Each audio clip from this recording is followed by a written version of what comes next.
Vətəndaş Həmrəyliyi Partiyasının sədri sabiq deputat Sabir Rüstəmxanlı Ankarada cərrahi əməliyyat keçirib. Bu barədə o, sosial şəbəkə hesabında məlumat verib.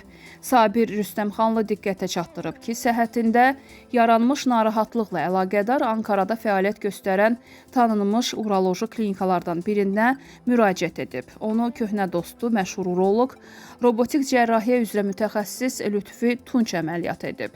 Partiya sədri bildirib ki, iyunun 25-də Ankara Acıbadəm xəstəxanasında Lütfi Tunçun müəllifi olduğu Omega Tunç texnikası ilə əməliyyat olunub və 2 gün sonra iyunun 27-sində evə buraxılıb.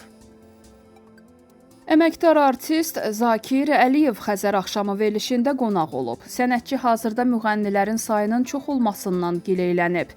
Bizim yaş dövrümüzün insanları, cavanları qınayırlar ki, indi məşhurlaşmaq asandır. Instagramda nəsə paylaşırlar, tanınırlar, amma deyim ki, onlar üçün də çətindir. Çünki axın çoxdur, tamaşaçı da başını itirib. Demək olar ki, hər ailədən müğənni çıxır. Hər nəslin öz oxuyanı var, istedadlı xalqıq. Allah bizi böyük yaradıb. Əhalimizin 1/3-də səs var. Bu o deməkdir ki, hamı mahnı oxumalıdır. Səs var oxumaq üçündür, səs də var qatıq satmaq üçün.